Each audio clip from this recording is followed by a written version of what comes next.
So again, this weekend we got on the beta to test some keys at about 4 to 5 hours of testing, and we saw the thundering affix in every key. And I'm going to give you my thoughts on it now that they changed it. So if you guys didn't see the last week's video or really follow this at all, this affix has almost entirely, like it's really not the same affix. Basically, not in any way similar than one very small thing. And I think it's a lot better for what the common complaints were at that point. The common complaints at that point was most the thing I heard the most was that it was really melee unfriendly. And we kind of talked about why that wasn't really true in the last affix, the last version and in the last video on it. But the thing about it now is it's actually like really easy to say that this affix is just not really accomplishing the goals of what they're trying to do with seasonal affixes. And I'm not really sure they know what their goals are anymore because the things they expressly said is just not true. Okay. They're basically saying things like we don't want the affix to have a massive impact on anything really, any of your classes, power, or seemingly what they were saying was also like the dungeons, right? And so this affix where you have to dodge things and you have to move accurately is not really a hard affix, and it's never going to be a hard affix, but it can be very, very, very difficult on certain encounters, and it's going to definitely make certain classes better than other classes.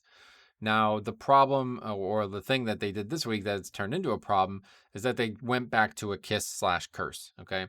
So last week I said it's absolutely unacceptable to take the kiss curse out of it. And I think that's just, yeah, just a fact, really. It's just a really, really, really bad idea to do it. People try to make claims about why they think they should do it. And I agree with you, man. It's the same way with flying, LFR. There's so many things, Feral Druid, there's so many things in this game that should not be in the game, but they're in the game. It's too late. You know what I mean? They messed this up a long time ago, and there's no going back. You can't just move. You can't just remove LFR now, even though it should be gone, and the game would probably be better for it. It's not a good business decision, and it's the same thing with this type of discussion. It's too late. It's already something people have gotten used to over the last 3+ years, and going away from it now would be very, very unhealthy for the game. Now, I still think that they can do this without giving a damage buff. I think there's a lot that can be changed about the idea of a kiss slash curse affix, but I don't necessarily hate that they did this the way they did it. But I'm gonna tell you a few things about this, okay? One, so we did learn officially that it only puts out 4 at any given time. We talked about it in the last video, but like it didn't seem like it was gonna work because there's an odd number. Basically, 2 people have to combine to end the affix, and if you don't, you get a massive, massive stun. So it's really not a problem when there's only 4. That's just a baseline, not a problem. But it becomes a problem because, well, there's really 2 big problems with it. Okay, one is that it can go on anybody at any point, anywhere in the dungeon. Now I think that's almost like a bug because somebody actually said that there's a dragon that actually flies over where you are. If I didn't see that, I couldn't see it personally, but I didn't really look, to be honest. But it wouldn't really make sense even if that was true, because what about the indoor dungeons? But anyway, it's probably true, and I think it's only meant to go over a certain area. The problem then arises is how do you handle that if there's only 3 people in that area?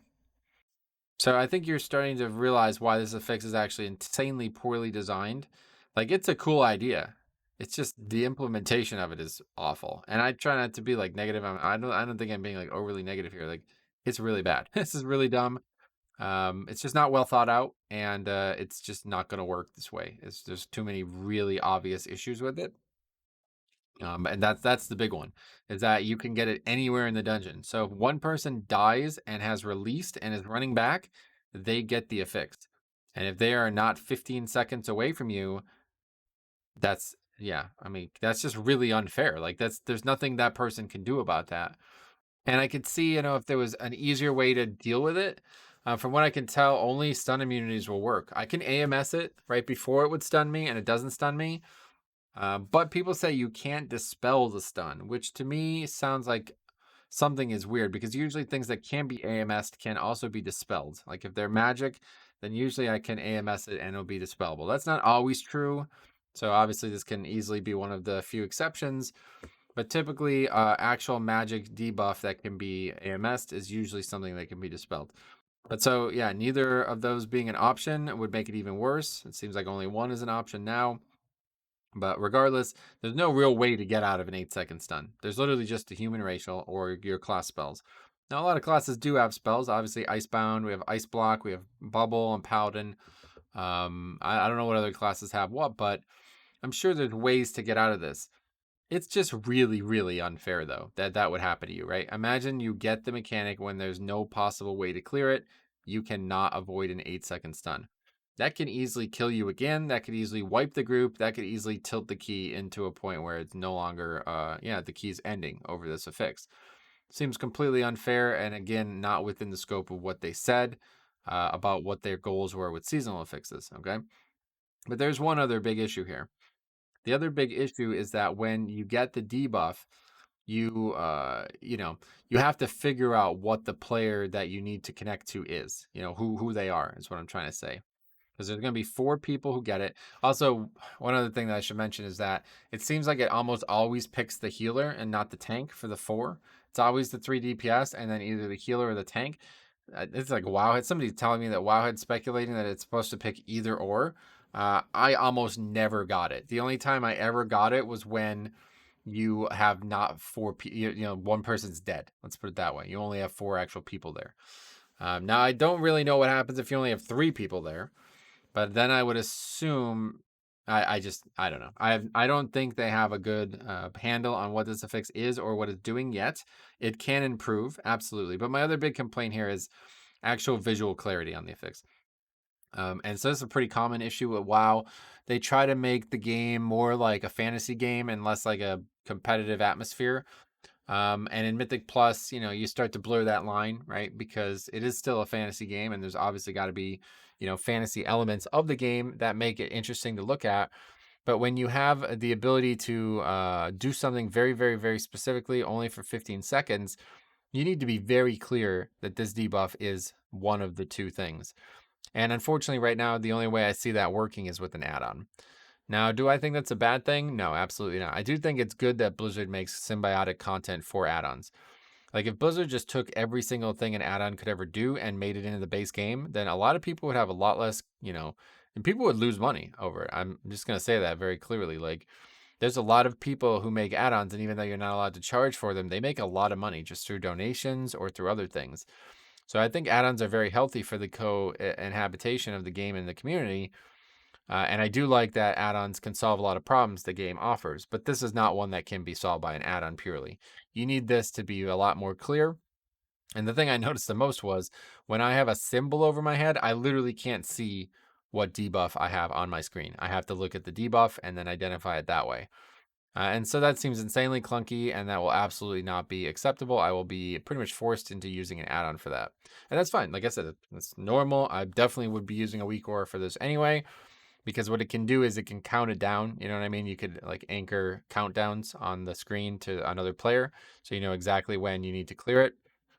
And at worst, if I do get it, I can just AMS anyway. But yeah, so basically one way or the other, you can't really have it both ways here. We can't have these things spawning when players are all over the dungeon, because that's entirely, this is like actually yeah, objectively unfair. That there's nothing the player can do about that, and that is a much more intrusive affix than they're acting like they want to make. And the other thing is like, you know, when somebody dies, you can still get it off their corpse, but if they release, then you can't get it again. These types of problems need to be solved, and I'm sure they will be, because they, you know, I think there's going to be a whole nother iteration of this. Like I think next week we'll be talking about an entirely different fix again. But the other problem that I have with this affix is it just doesn't really do anything. I think it's probably far more punishing than it is rewarding. 15% extra damage sounds good, and it is. You know, it's free damage technically. But yeah, it's really unlikely that you're going to get any more than a few seconds out of this. And it's really unlikely that it's going to swing at any actual important time in the dungeon. The other problem I'm noticing on this affix is it seems like it's really inconsistent on how it's putting them out, which could indicate that they have some type of, you know, savvy tech behind the scenes that's trying to put it out at times, like if there's not a full 4-player group there or something like that, it's making smart decisions. It's just not working all the way yet. But there was multiple times when it didn't put 4 out, even though all 5 players were there. And I thought we had that solved, that it was because 2 players are stacked right on top of each other. So it went out, but it was just instantly removed, and I never noticed it was out.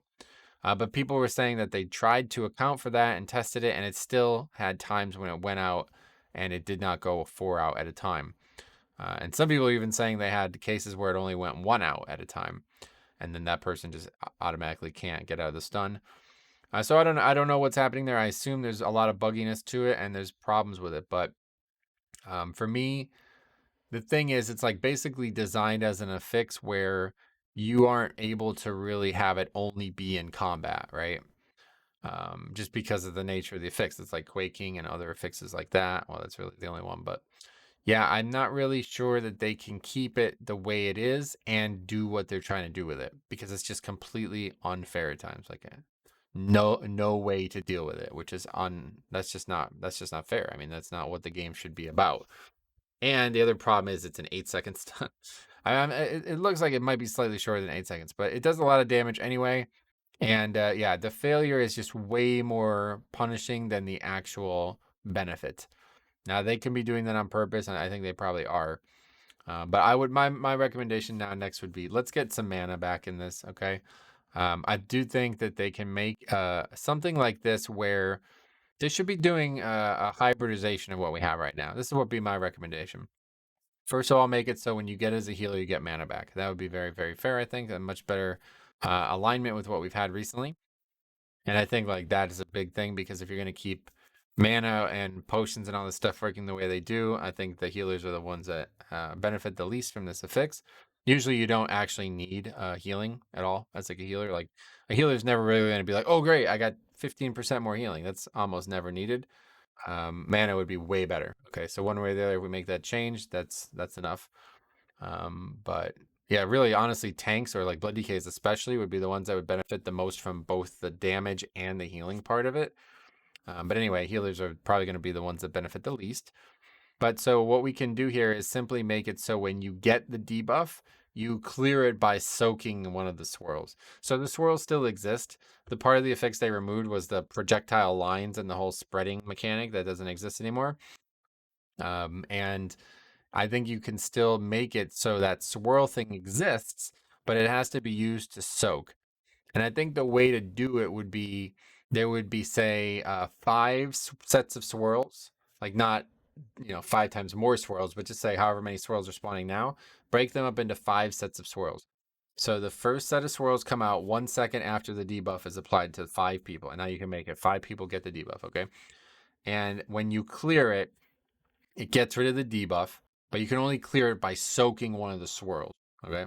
And if you don't have the debuff when you soak a swirl, you take the damage that they normally do. Okay.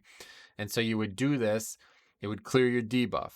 And there would be one chance to clear it 1 second after, one chance to clear it 4 seconds after, one chance to clear it 8 seconds after, one chance to clear it 12 seconds after, one chance to clear it the last possible second. Something like that. Maybe there only needs to be 4 sets.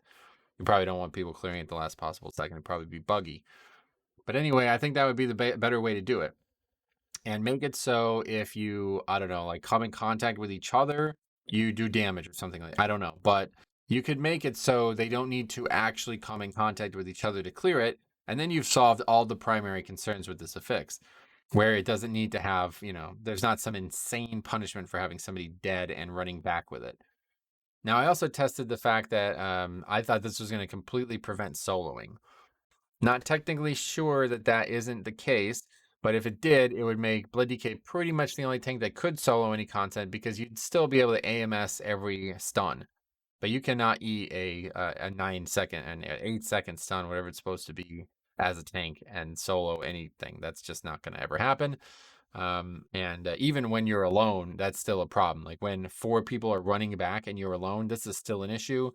And this is basically what I'm talking about here. Like, very unfair if I can get that affix while people are running back and I can't clear it on my own.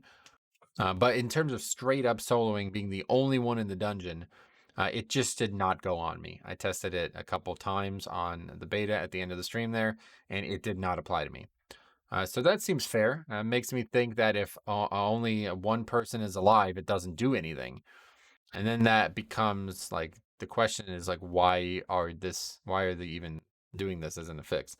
So I don't know. I think there's some behind the scenes stuff that maybe isn't working properly, and there's more to learn about than we see immediately. But it's completely better than the previous one, just because it's now a kiss or curse affix, something with some benefit, and I think that's the right approach. But is it a good fix? No, it's actually probably worse design than the first one. The first one was just dumb because it was not kiss or curse, but it was actually like fine. Like to deal with that affix was fine. It made sense. It was logical. You just simply move your character and that's it. This one, it's like there's literally no way to move your character in certain ways that would be fair to the overall like schema of how dungeons work, right? Like unless you want to make it so you can't release in dungeons anymore or something like that. This is going to absolutely disband keys, and that's just so silly considering they said they want the seasonal affix to be less of a burden on the key and less of a definition on the key. So but yeah, maximizing a 15-second 15% damage buff is almost irrelevant. You're never going to be able to make good use out of this. It's pretty much going to require add-ons and weak auras and things, and it's really, really just kind of poorly implemented. So those three things get fixed. Yeah, we'll have another discussion, obviously. So thank you for watching. I'd love to hear your thoughts on it, especially comparing it to the previous week. Otherwise, stay tuned. We'll be talking about this a lot more, I'm sure, in the future.